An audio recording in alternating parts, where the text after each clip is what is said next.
Assalomu alaykum hurmatli o'quvchilar. Bugun sizlar bilan suyuqliklarning issiqlik natijasida kengayishini amaliy yo'l bilan tekshirib ko'ramiz. Amaliyotni boshlashdan oldin nazariy qism bilan qisqacha tanishib o'tsak. Suyuqliklarning issiqlikdan kengayishi nima u? Bu qanday hodisa? Suyuqliklar qiziganda ularning zarralari, ya'ni molekulalari tezroq tebranma harakat qila boshlaydi va ular bir-biridan uzoqlashadi. Natijada suyuqlikning hajmi ortadi. Bu hodisa suyuqliklarning issiqlikdan kengayishi deb ataladi. Mana bu rasmda, mana bu yerda mana bu sovuqroq jism hisoblanadi. Mana bu esa undan ham issiq. Suyuqlik kengayishini hayotda termometrda simob yoki spirtning ko'tarilishida ko'rishimiz mumkin bo'ladi. Suyuqliklar issiqlikdan qattiq jismlarga qaraganda ko'proq kengayadi. Gazlarga nisbatan esa kamroq kengayadi. Qattiq jismlarga nisbatan 5-10 barobar ko'p kengayadi. Misol uchun, suyuqliklar uchun kengayishning matematik ifodasi. Bu formula suyuqliklarning kengayishini hisoblaydigan formula hisoblanadi. Bu yerda delta V hajmning o'zgarishi, ya'ni kengayishini bildiradi. Bu yerda esa hajmni kengayish koeffitsiyenti deyiladi. Bu har bir suyuqlik uchun alohida hisoblangan kattalik hisoblanadi. V0 esa dastlabki boshlang'ich hajm. Delta T harorat o'zgarishi hisoblanadi. Misol uchun 1 litr suvni 20 gradusdan 80 gradusgacha qizdirilsa, qanchaga kengayadi?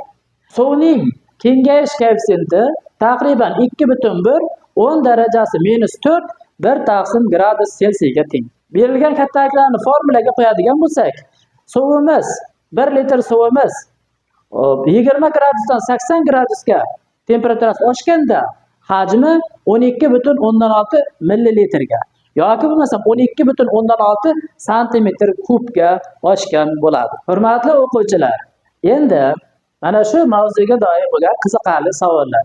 Birinchi savol: yozning issiq kunida avtomobil benzin bakini to'liq to'ldirish nima uchun tavsiya etilmaydi? Nega issiq choyni stakanga to'liq qo'ymay, biroz joy qoldiramiz?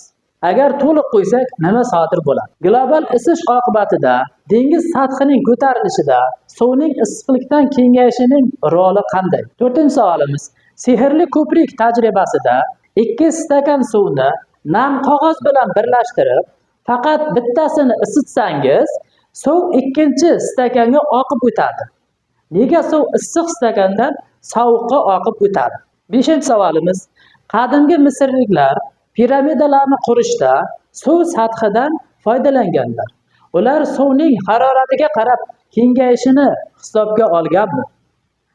Oxirgi 6-savolimiz: suvning issiqlikdan kengayishi bu uning zaifligimi yoki kuchimi? Tabiat nima uchun suvga bunday qobiliyat bergan? Bu yerdagi hayot uchun qanday ahamiyatga ega? Sizlardan uzoqlarda javoblaringizni kutib qolamiz. Hurmatli o'quvchilar, xulosa qilib aytadigan bo'lsak, suyuqliklarning issiqlikdan kengayishi nafaqat qiziqarli fizik hodisa, balki kundalik hayotimizda ham ko'p joyda uchraydigan muhim jarayon hisoblanadi. Uni to'g'ri tushunish va hisobga olish ko'p muammolarning oldini olishga yordam beradi.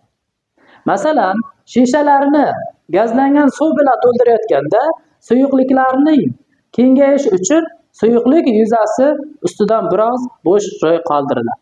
Chunki bular issiqda tashqarida issiqda qolganda, bularga issiqlik ta'sir etganda, bularda kengayish vujudga keladi, dishimizga zarar yetkazadi. Hurmatli o'quvchilar, biz ushbu amaliyotni bajarishda quyidagi adabiyotlardan foydalandik.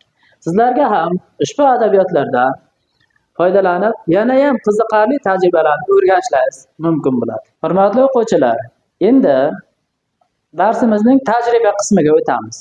Tajriba qismida bizga bu kengayishni ko'rishimiz uchun ikkita termometr kerak bo'ladi va issiq suv kerak bo'ladi. Issiq suvning issiqligi termometrga ta'sir qilib, termometrdagi simobning kengayishini kuzatamiz. Hozir mana ko'radigan bo'lsak, termometrimiz ikkalasi ham, ana termometrimiz ikkalasi ham bir xil temperatura 25 gradus Selsiyni ko'rsatyapti. Endi biz buni issiqlik manbai bo'lgan mana bu issiq suvga quyadigan bo'lsak, bu issiqlik natijasidagi ichidagi suyuq simob kengayib, yuqorilab boradi.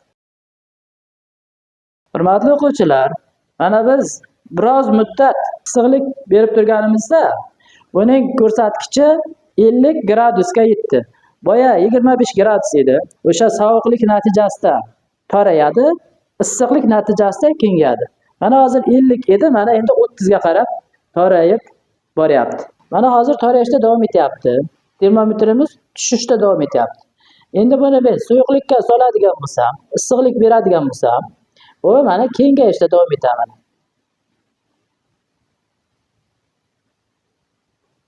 Mana 50 gradusga yetdi. Mana 50 dan ham oshyapti. Shu yo'l bilan termometrdagi simobning kengayishi orqali biz suyuqliklarning kengayishini tushunsak bo'ladi. Simob, spirt, suv, barcha suyuqliklar issiqlikdan kengayadi. Hurmatli o'quvchilar, shu bilan bugun ko'rib o'tmoqchi bo'lgan suyuqliklarning issiqlikdan kengayish mavzusi o'z nihoyasiga yetdi. Sizlardan ushbu savollarga javob kutib qolamiz.